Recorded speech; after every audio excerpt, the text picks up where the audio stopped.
नमस्कार। आज हम एक ऐसी दिलचस्प चर्चा करने जा रहे हैं जो सीधे तौर पर हमारे सोचने के तरीके को चुनौती देती है। ये एक ऐसी कहानी है जहां एक तरफ बड़ी बड़ी मशीन्स और टेक्नोलॉजी का अहंकार बिल्कुल धराशायी हो जाता है और दूसरी तरफ इंसानी जज्बे की ऐसी ताकत सामने आती है जो असंभव को भी संभव कर दिखाती है। ये सफर वाकई हैरान कर देने वाला है। सोचिए जरा, आखिर क्या फर्क होता है एक ऐतिहासिक त्रासदी और एक चमत्कारी बचाव में। ये एक ऐसा सवाल है जिसने हमेशा से इतिहासकारों को सोचना पर मजबूर किया है, और इसका जवाब अक्सर किसी मॉडर्न मशीन या किस्मत में नहीं, बल्कि इंसानी व्यवहार, लिए गए फैसलों और नेतृत्व में छिपा होता है। शुरुआत करते हैं द इल्यूजन ऑफ इनविंसिबिलिटी से, यानी वो वक्त जब दिग्गज ढेर हो जाते हैं।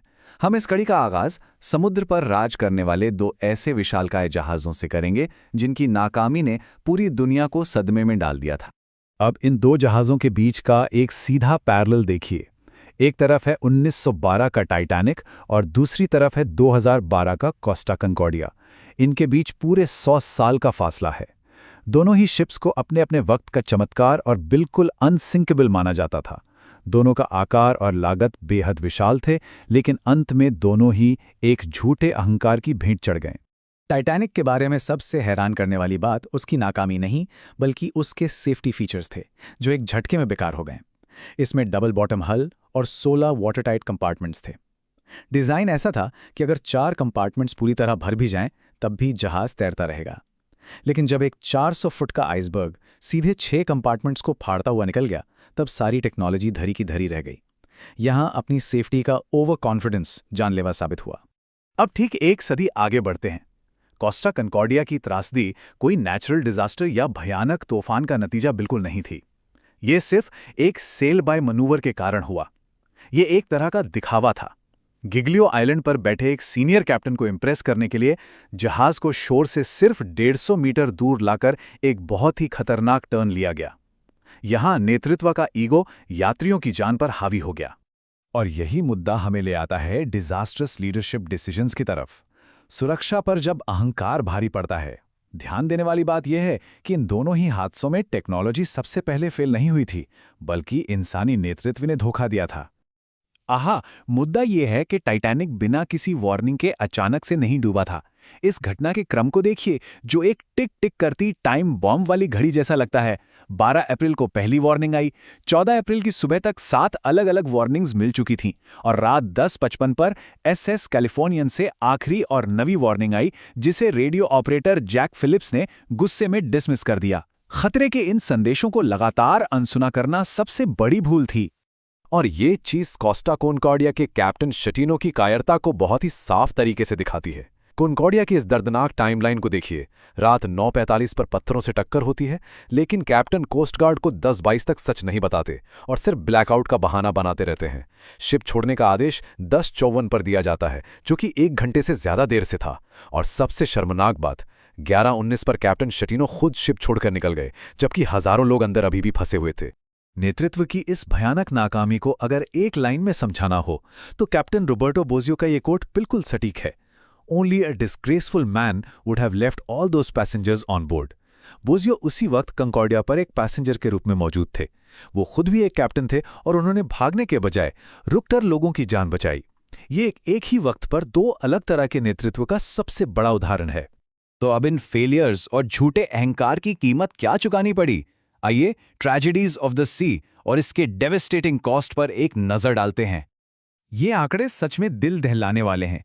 टाइटैनिक में 1500 से ज्यादा जाने गईं और सिर्फ 706 लोगों को ही बचाया जा सका। और ये बात और भी ज्यादा चुभती है जब हमें पता चलता है कि एसएस कैलिफोर्नियन जहाज वहां से सिर्फ 37 किलोमीटर दूर था, लेकिन उनका रेडियो बंद होने के कारण उन्हें आखिरी वक्त पर मदद की पुकार सुनाई ही नहीं दी।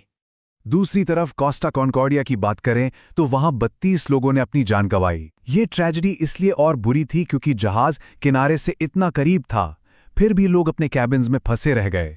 उन्हें वक्त पर बाहर निकलने का आदेश मिला ही नहीं और वो पानी भरने की वजह से डूब गए। चलिए थोड़ा आगे बढ़ते हैं। आखिर क्या होता है जब सारी बनाई हुई टेक्नोलॉजी फेल हो जाती है, दूर दूर तक कोई मदद नहीं होती, लेकिन एक इंसान हार मानने से साफ इनकार कर देता है? यहां से इस चर्चा का रुख बदलता है और हम समुद्र की त्रासदियों से आसमान के एक चमत्कार की तरफ आते हैं। Falling from the sky, Lansa flight 508 की कहानी।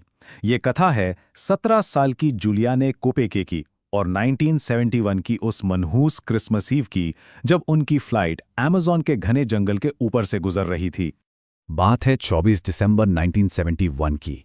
अमेज़न के घने बादलों के बीच अचानक एक बिजली गिरती है और लॉकहीड L-188 इलेक्ट्रा प्लेन हवा में ही जमीन से 10,000 फीट की ऊंचाई पर टुकड़ों में बिखर जाता है। एक ऐसी ऊंचाई जहां से बचने का कोई चांस ही नहीं होता। लेकिन यहां फिजिक्स और लक का एक अनोखा खेल हुआ। जूलियाने की जान बचने के पीछे 3 बेहद चमत्कारी कारण थे। पहला, तूफान की तेज अपवर्ड हवाओं ने उनके गिरने की स्पीड को धीमा कर दिया। दूसरा, उनकी 3 सीट वाली रो हवा में किसी हेलीकॉप्टर ब्लेड की तरह घूमने लगी, जिसने डिसेंट को और स्लो किया। और तीसरा, अमेज़न के घने पेड़ और बेलों ने जमीन पर एक नेचुरल कुशन का काम किया। वो सीट 19F से बंधी हुई आसमान से गिरी और सच में जिंदा बच गई। लेकिन सच कहूं तो असली चुनौती तो जमीन पर गिरने के बाद शुरू हुई थी। The resilience of survival, 11 days in the Amazon. Amazon के उन खतरनाक जंगलों में अकेली एक छोटी लड़की का पूरे 11 दिन तक जिंदा रहना। ऐसे वक्त में जब कोई रास्ता न दिखे, उनके पिता की सिखाई हुई एक छोटी सी बात उनका सबसे बड़ा एंकर बन गई। उन्होंने कहा था, where there is water there are people, यानी जहां पानी है वहां लोग मिलेंगे।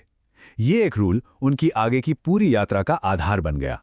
जूलियाने ने वहां रोने या घबराने के बजाय एक बेहतरीन और लॉजिकल जंगल स्ट्रैटेजी अपनाई, जो उन्होंने अपने ज़ूओलॉजिस्ट पेरेंट से सीखी थी।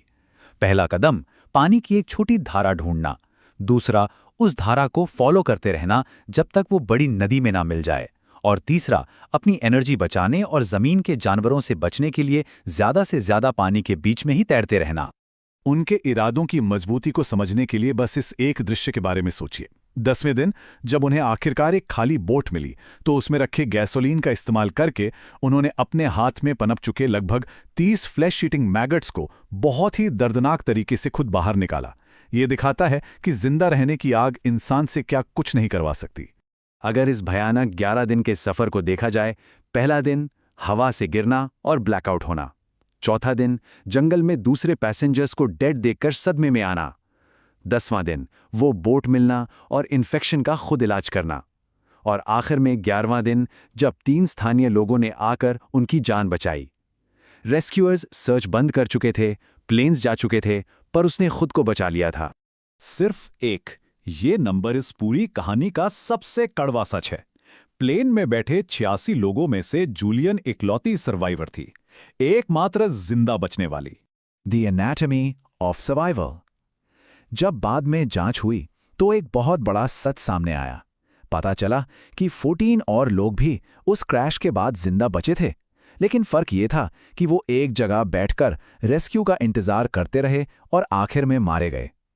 जूलियाने ने इंतजार नहीं किया, उन्होंने एक्शन लिया, अपनी जंगल की नॉलेज का पूरा इस्तेमाल किया और दिमागी तौर पे कभी हार नहीं मानी। तो इन सब बातों को समेटते हुए आखिर में ये एक बहुत बड़ा सवाल पीछे छूट जाता है। क्या हम इंसानों की बनाई ऐसी मशीन्स पर आंख मूंद कर भरोसा करते रहेंगे जिन्हें हम अनसिंकेबल मानते हैं, या हम अपने अंदर छुपी उस अटूट रेजिलियंस और हिम्मत पर निर्भर करेंगे? एक तरफ ईगो और टेक्नोलॉजी का अहंकार है जिसे समुद्र ने निगल लिया, तो दूसरी तरफ एक इंसानी जज्बा है जिसने आसमान और जंगल दोनों को हरा दिया। फैसला और सोच दोनों जरूरी हैं। इस विश्लेषण का हिस्सा बनने के लिए बहुत बहुत धन्यवाद।